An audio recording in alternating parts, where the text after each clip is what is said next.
Hello, everybody, and welcome to this Brennan Center for Justice event. I hope you are all well and safe. I am Michael Waldman. I'm the president of the Brennan Center for Justice at NYU School of Law. We are so glad that you are able to join us and to hear about and to celebrate the publication of the book, Tax the Rich: How to Tackle Wealth Inequality in America, an important subject, not a minor subject, not an easy subject, but we have some tremendous authors and people to converse about this. As many of you know, the Brennan Center is a nonpartisan law and policy institute affiliated with NYU School of Law. We work to strengthen, to reform, to revitalize, when necessary, to defend the systems of democracy and justice in this country. We know that those systems are under great stress and that the inequality in our economy and in our society is a driving force, a driving factor in those stresses. And so it's all the more important to have this conversation.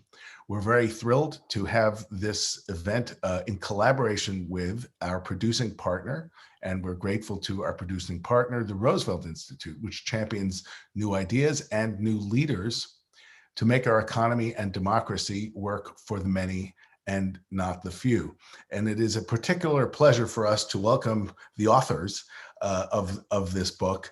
Erica Payne is an old friend, actually helped envision the Brennan Center as it has become the organization doing the work it is now doing years ago. And Morris Pearl is a leading voice in finance and in economic policy, and a friend of ours as well. And we're really grateful to you both for writing this and for being here. I'll bring them on in just a minute. A few housekeeping notes. We will leave time for questions, so please do feel free to ask them via the question and answer box. We do have live Zoom closed captioning, and I want to introduce and hand the virtual mic off to our moderator from the Roosevelt Institute, the Roosevelt Institute's Deputy Director of Race and Democracy, Kyle Strickland. Kyle, please take it away. Of course. Thank you so much, Michael. It is a pleasure to be here, and thank you all for tuning in today. I'm honored to serve as today's moderator. You know, right now with everything going on, this is a time of historic inequality in the United States, both in terms of social inequality, but also economic inequality. We see that the wealthiest Americans have taken steps that will worsen that trend. In 2017, for example, we witnessed Republicans pass a massive tax plan that further tilted the economy in favor of the wealthy.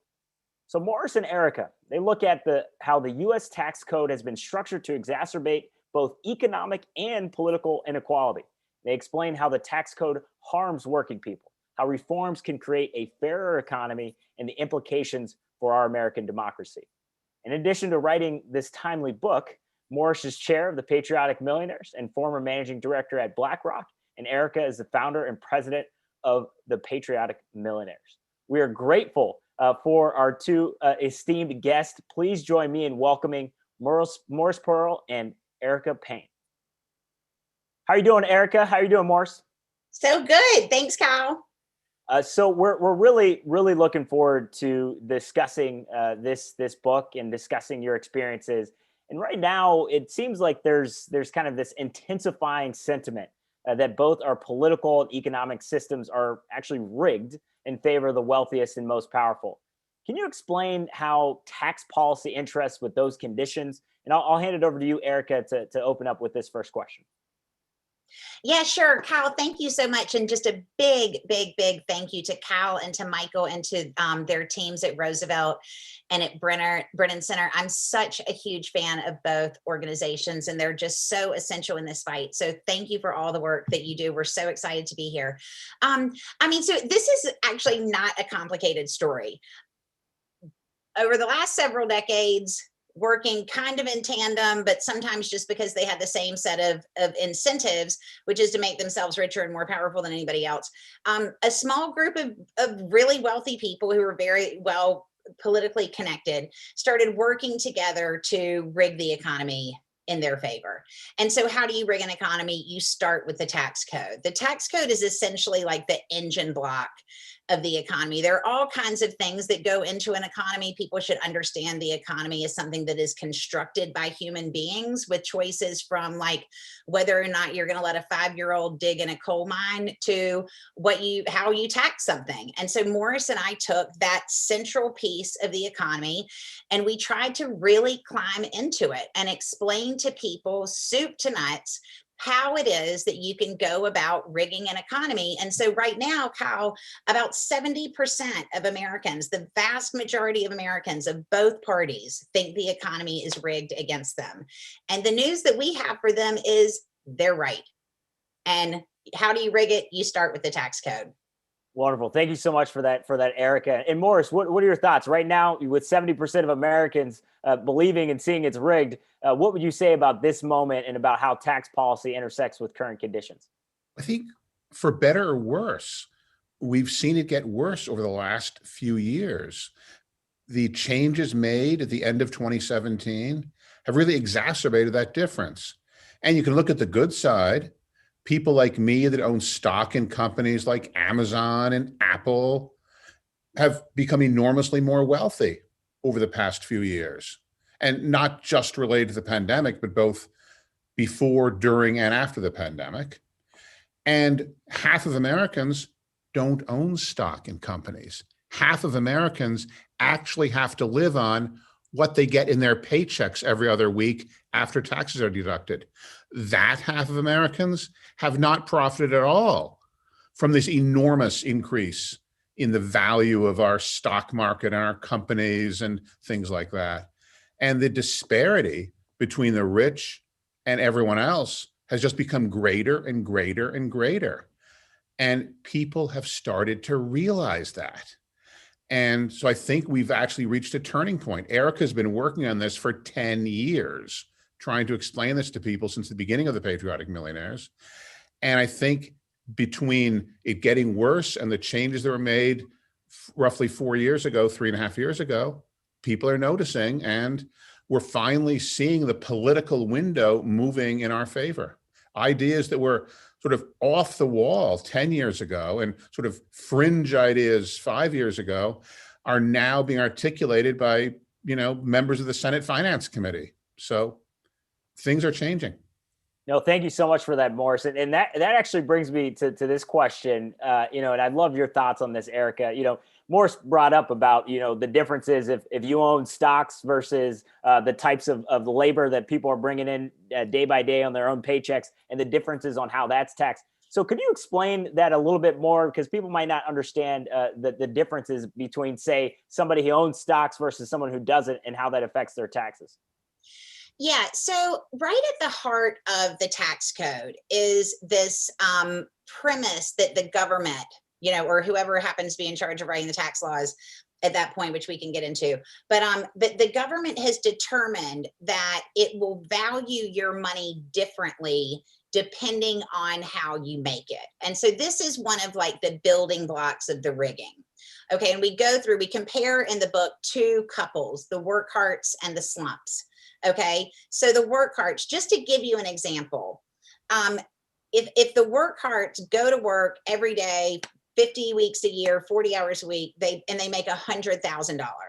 Okay, Morris clicks go on an E-Trade account one time during that year. He also makes $100,000. Who ends up the year richer? The Workharts working for 100,000 or Morris making 100,000 with a click on the E-Trade? Morris, how much richer do you end the year with your little click on your button? Well, making $100,000, I would pay nothing in taxes. That would still be in the zero bracket for investors, people who make long-term capital gains. And somebody that actually worked for a living to make $100,000 would pay around $8,000 in taxes.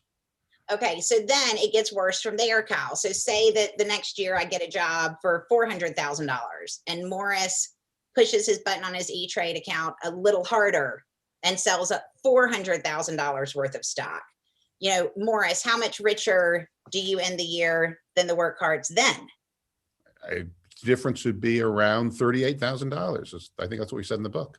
So I'm working my tail off. Okay. All right. And I end the year 40 grand less well off than Morris is. And then the last one is, so that's if you're investing, but what if you're just sitting around waiting for some relative to die? Say that I this year make $11 million working, and Morris, an old relative, dies. He makes $11 million. How much richer am I after pay, or how much richer is Morris than me after paying taxes? Morris, we both made $11 million. You just waited for somebody to die, worked. Well, I actually do things well during the time. Putting that aside for a moment, no, our people, through their elected representatives, have decided that inheritances do not count as income. So you don't pay any taxes at all on money you inherit. And $11 million is well within the exemption for estate tax. So there'd be no estate tax either. So nothing. So basically every year, people who make their money like Morris does end the year richer than people who actually work for a living. And so the level of inequality, Kyle, that we have now, which is the highest it's been in 100 years, is not only getting worse, it's getting worse at a faster rate. And we believe that base level of political and economic inequality, which intersect with each other, is ultimately why we are having the level of social unrest that we are currently having. So if we think it's bad now and it's getting worse more quickly over time, imagine how bad it's going to be a few years from now. Wow. I mean, that summation just perfectly sums up just how much of our tax code, and a lot of people don't realize that, right? And even talking about the 2017 tax overhaul, what we saw was how different types of provisions and how we don't tax wealth in many cases. And what ends up happening is we see driving inequality. Morris, are there any other specific provisions as it relates to the latest tax plan that are making matters worse that more Americans should be aware of? Well, sure. I mean, there's all kinds of things. One of the main ones that we talk about in our book is the idea that businesses that earn money are encouraged to kind of pretend that their money is earned in foreign countries overseas. They actually get a tax break on the return on money they invest overseas. So if a company is able to build a factory in another country, they actually don't have to pay taxes on part of their income based on how much they invest in building actual infrastructure, factories and whatnot outside of the United States. So it really encourages companies to outsource jobs outside of the country. And the Republicans who wrote the tax code will explain, oh, we had to do that because we didn't want to improperly tax companies that really are overseas. But still, the effect is that companies get a huge tax break if they are able to relocate physical infrastructure outside of the country. And that encourages that. And it's just clearly not what the American people wanted. So, oh, sorry. Well, Kyle, just to pick up on this, the Business Roundtable is this fancy group that works hand in glove with the Chamber of Commerce. They represent, they allegedly represent the business interest of the country. Well, they did a big hoopla about a year ago saying that they needed to expand the reason for the corporation. They needed to take into account a greater number of stockholders, of shareholders, beyond just who owns the shares in the stock. Well, the second Joe Biden put down that corporations were going to pay for the first chunk of this infrastructure, number one, by slightly raising their rate, but number two, mostly by closing these loopholes that let them pretend they do business somewhere other than where they do business. Immediately after that happened, about 200 of the country's top CEOs are all of a sudden griping about the fact that, this is untenable, they can't survive, it'll cost jobs, blah, blah, blah, blah, blah. And we're seeing this play out right now. And I think to that point, Erica, what are your thoughts here on the notion that, the corporations and the wealthy are the job creators. And so as a result, maybe we allow them to get away with this type of tax system. What do you say to those, Erica? And then I'll hand it over to Morris about this comment about, they're job creators, let them work and let the rest trickle down. Yeah. So the job creator myth is one of the stupidest things in American political and economic discourse today. Okay. There is a single job creator. It is called consumer demand. Okay. Corporations insist publicly that if they pay lower taxes, they will create more jobs. As Morris points out, this is illogical on its face because you take the revenues, you subtract your expenses that include payroll, and then you're left with profit. You pay taxes on profit. Okay, so that has nothing to do with your job creation. But just to give you a sense of like how adamantly they sell this central point, Randall Stephenson is the CEO or was the CEO of AT&T. Okay, he was one of the biggest cheerleaders for this 2017 rewrite of the entire federal tax code. He went around saying that the correlation between job creation and tax cuts was very, very tight. All right, let's look at AT&T. Randall Stephenson, from 2008 to 2015, AT&T paid an effective corporate tax rate of about 8%. This was substantially below the statutory rate at the time of 35%. So according to Randall Stephenson and AT&T's philosophy, they should have hired a number of people during that period of time with this low tax rate. Well, during that period of time, they laid off 80,000 people. After he touted the rewrite of the tax code, insisting it was going to create jobs, the tax code gets rewritten. What happened in the year since then? AT&T has laid off an additional 40,000 people. So the idea that they are job creators is absurd on its face, but they know how it scares Americans to think there aren't going to be any jobs. So they use this. In fact, they even did a job creators bus tour after the 2017 rewrite of the whole federal tax code. The Koch brothers gave Paul Ryan $500,000 for a job well done, ushering this tax rewrite through that benefited them. They spent $20 million supporting the job creators bus tour. And how much did they make? How much is it estimated that they saved on their tax bill, Kyle? $1.5 billion. There you go. You kind of lay it out right there. Morris, what would you say to that? Because it is a very, we hear that talking point all the time. These corporations are the job creators, and so let them do what they're going to do. Well, it's just an absurd argument that investors like me, I invest in corporations like Apple and Amazon and many others, are creating jobs somehow. When I invest money in Apple, I don't send any money to Apple. I send money to somebody who happened to be selling their stock in Apple that day. And when I sell my stock in Apple to make a profit, I sell it to some other investor who happens to be buying stock that day.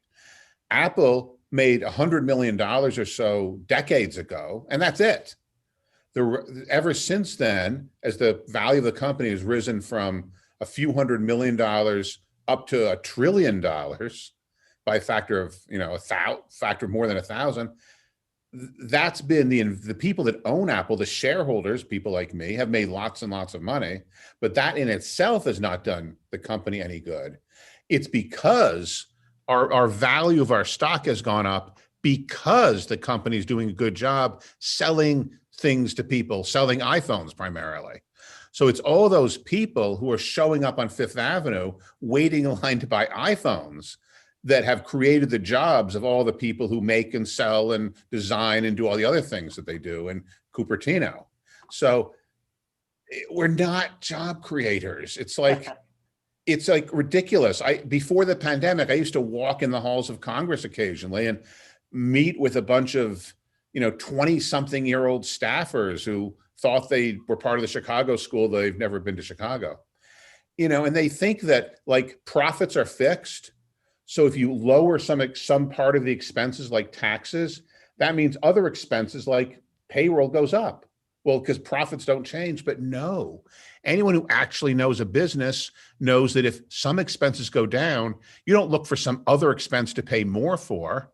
If your restaurant is having a sale and you spend less on dinner, that doesn't mean you're going to pay more on your dry cleaning that week. No, it means you'll have a little extra money in your pocket. And so it's a totally ridiculous argument because it's just false on its face. Any business person knows that if your expenses go down, your profits go up. And if your expenses go up, your profits go down. And you sell as much stuff as you can. You pay people what you need to pay them to get them to work. You don't pay them based on the fact that you're getting richer. That doesn't mean that somebody's salary goes up. That means that you're getting richer. It's just an absurd argument that it's actually not a stupid argument. It's made these people billions because they've convinced Congress to lower their taxes. So it's been a pretty effective argument. It's just incorrect and wrong. That's all. Well, yeah, I mean, I think we're not strangers to absurd arguments that we're hearing in our national debate and dialogue. And actually, that kind of brings it up to this point around both the economic inequality and political inequality. Sometimes often we associate our democracy with voting rights, and obviously that's critical, voting rights and political equality. But what are the implications of wealth inequality and how that affects our democracy? I don't know if you want to take that first, Morris, and then we'll hand it over to Eric. Sure. I mean, it's our elected representatives, our members of Congress. They're not evil people. Well, maybe a few of them are evil people, but for the most part, they're actually trying to do a good job. It's just they spend all of their time sitting in little offices calling people about donations. Who are they calling? They're calling rich people who have the wherewithal to make campaign donations. Those are the people they end up spending all of their time with. So they end up over and over and over again hearing the problems of the rich, hearing the frustrations of rich people who see their profits and then see their bank accounts go up a little less because of their taxes. And somehow they just consider that, I made that money. That was my money. I did it all by myself. And it's just such ridiculous stuff. I was in, a cocktail party in a penthouse apartment with a view of the park one day. And a United States senator stood up and said, it's a good thing I'm not a self-funder like this other guy is, because the only events like this, I get to meet real people.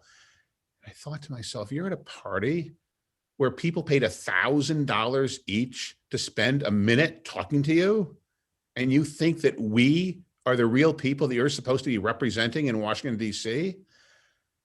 But it's true. Even the people with the best of intentions, they don't sell their votes, but they do sell their time effectively. And it's true that some people have far more resources and far more wherewithal to contribute to campaigns than other people. And those people get far more attention from the politicians. Yeah. And I think that's actually a topic, obviously, at Roosevelt and the Brennan Center cares deeply about, around campaign finance law and the way our political inequality in system is set up. Erica, what would you say about how, you mentioned it earlier about capturing the economic inequality and political inequality and these special interests? How would you talk about the implications on our democracy? Yeah, and we hit this in the book. I mean, so chapter 1 of the book is what is rich, which I think is an interesting topic. But chapter number 2 is, what in the world is the economy, and why do the people who wrote this book keep calling it the political economy? That's the name of the chapter. Because what we talk about, again, is this idea that the economy is constructed by human beings, and it is constructed by choices made within the political arena. And what we have built is a political economy. The central mechanism at the heart of our shared experience is definitionally creating results that are unconducive to a stable nation. So we have to reform that country's political economy. But how are we going to do it? Well, we focus here on the tax code. What has happened since Biden came out and said he was going to raise these corporate taxes and make it so Starbucks is not able to pretend like they do all their business in Ireland just by sending the logo over to Ireland? He's going to break all that up. Well, what's happening now? $5,000 checks are just getting printed and getting sent to members of Congress.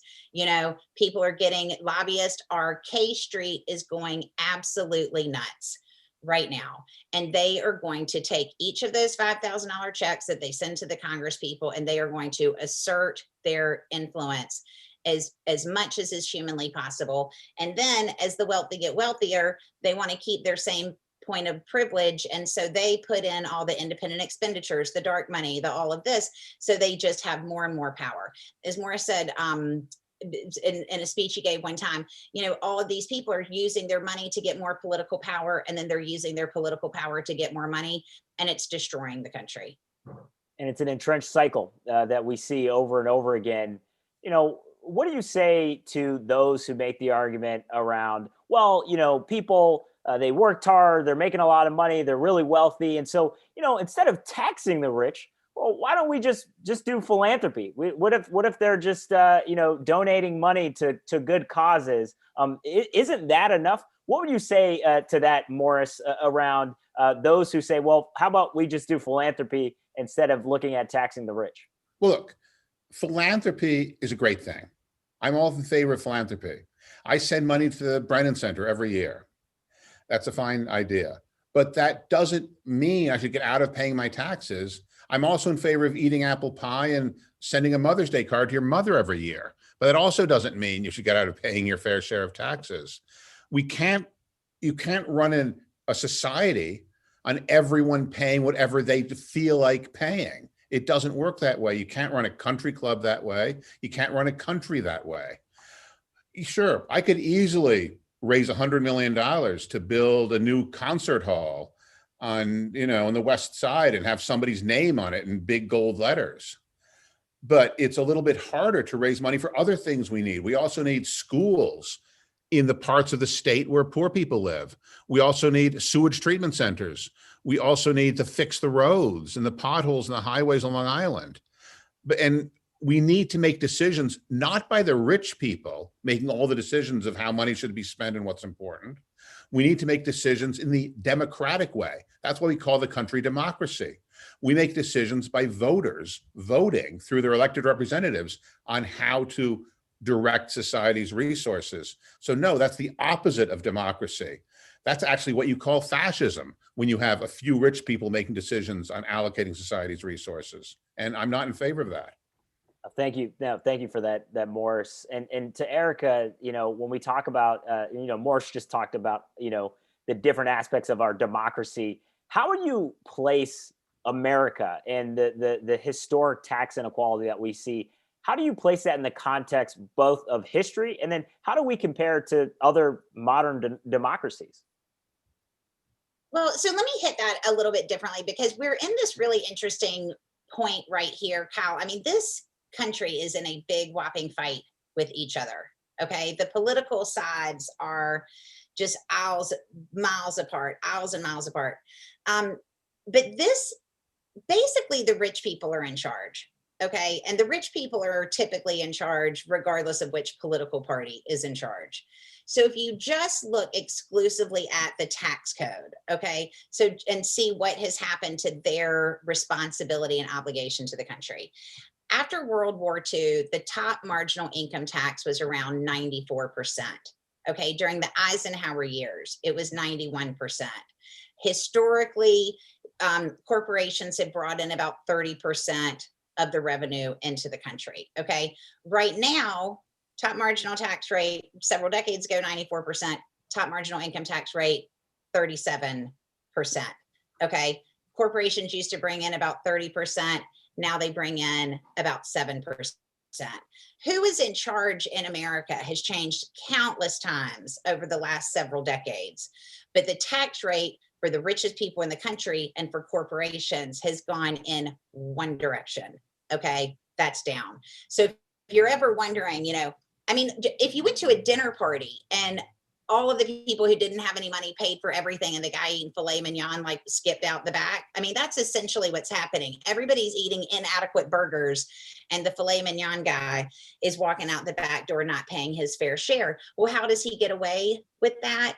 Because they also gut the IRS so that the IRS is not capable of going to catch these folks for doing this. So that just gives you a sense of where the political power has shifted over all of these years, from post-World War II, where there were a lot of problems, but we were working on solving them. And now we're in a place where the rich people are just taking what they can get and kind of hitting the road. And so the great thing about what we have right in front of us now is that everything that's wrong with the tax code, a lot of the stuff that's wrong with this has been wrong for decades. But in 2017, one political party decided to take responsibility for it. Historically, most of this stuff is passed on a bipartisan basis. You cannot figure out who is responsible. In 2017, when Republicans rewrote the federal tax code, they did it strictly on a party line vote. They did not attract a single Democratic vote. So we now see exactly what one side of the political aisle wants the economic system to look like, with that tax code right at the center of the economy. Now we are waiting to see what the other side of the political aisle wants that tax code to look like.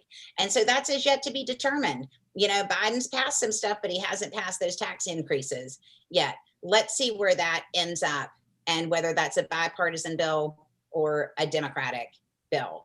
And then I think you will get a sense of what's happening with political power, because if the Republicans are forced to support some sort of funding for this infrastructure bill, then I think you will see this, that will be a signal of a political sea change, where people are really beginning to have the power that has been taken from them over several decades. If people can assert their power right now, they will be able to keep it, and they will be able to unrig this economy.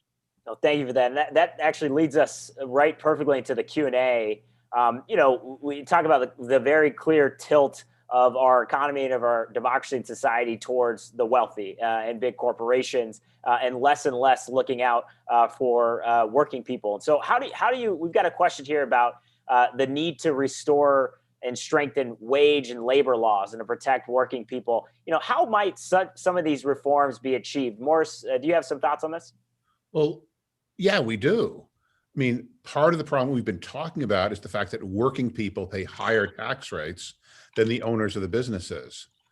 But I think there's a lot of other problems too, beyond what's addressed in the book too.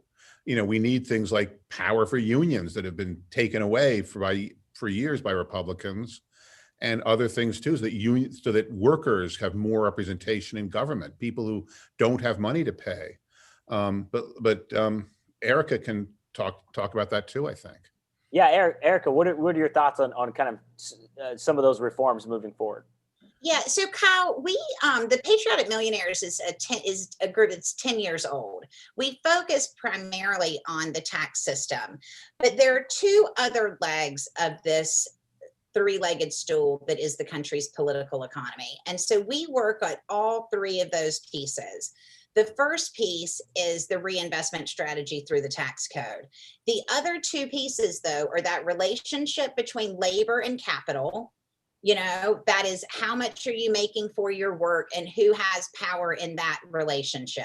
Okay, so we support very vigorously a $15 federal minimum wage, which, by the way, if we did that 7 years ago. If we had it to do again, I think we'd put in 18. But be that as it may, we're supporting a $15 federal minimum wage. And then the third piece is the distribution of political power. So the distribution of political power, the relationship between labor and capital, and the reinvestment strategy through the tax code. Those are the three legs of the three-legged stool that is our political economy. That drives everything that happens in this nation. And each of those three areas require reform. We focus so much on the tax code, but we've got to get this federal minimum wage up and reshape a whole set of labor laws around, because working people, you can't set up a society where working people get no reward from their work. Okay. It breaks the society. And the reason we're in this situation is because the distribution of political power has become so skewed. And that's everything from voting rights to money in politics to gerrymandering and everything in between. And tying that political economy together, you know, we've got a kind of question here. Really, how do you message and communicate this and get this across, right? So, you know, some people are now starting to hear more and more about tax policy, also hearing more and more about how the scales are rigged in favor of the wealthy. But still others might hear tax policy and think that's not something that they should be concerned about. Morris, what would you say about how we should communicate this message and get this across? Oh, you know, in addition to writing a book about it, how would you talk about how you get this out to the general public? Well, one of the things we're doing is we're getting actual business people, actual people who own businesses and sign payroll checks to come with us to the halls of Congress, well, now to the Zoom rooms of Congress, but explain these things to these congressional members and their staff about how these policies that we're talking about to reduce inequality are actually good for business people too. One of the things I'm concerned about is the United States kind of having a breakdown in society. And when we end up with lots of poor people and a few rich people, well, let me tell you, they tried that in South Africa in the 1980s. It did not end well for the rich people. I don't want my country to end up like having gross inequality and my children and grandchildren to not have the opportunities I had to build businesses, because businesses depend on people having enough money to buy stuff. So that's what we're doing, is we're getting more people to speak out. And fortunately, after 10 years of Erica working on this, people are starting to listen. As I was saying before, these ideas that were considered pretty off the wall ideas as recently as 5 years ago are now gaining traction. Part of it's because of our work, and part of it's because times are changing and a lot of other people are working in these areas too. But we're very optimistic now that people are listening to us and getting the message. So to that point, Erica, how obviously you've been working on this and pushing even before it was in the mainstream around this and fighting for this. So what are some of those ways in which you're getting the message across, and how are you looking at how that resonates in today's moment? So we pursue we really hit the public education hard. We were in 1,600 news stories last year in 75 countries in all 50 states. So we are constantly talking to the media so that regular Americans who are consuming media can have this perspective brought to bear on their thinking. That's number one. Number two, as you said, we have written this book, which has tons of cartoons in it. It's funny.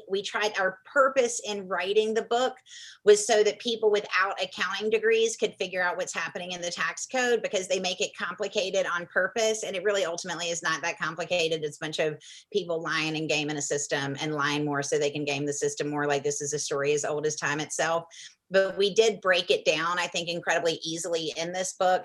And then another piece of this is that we have, if you go to taxtherich.com, we actually have a 22-minute roadshow version of the book that we are presenting to grassroots groups, to, if somebody wants to have us come present the top to bottom 22 minutes and every single thing you need to know about the tax code, we're presenting to community groups. We've met with a bunch of elected officials and their constituents to share this roadshow with them. So we would love to do that.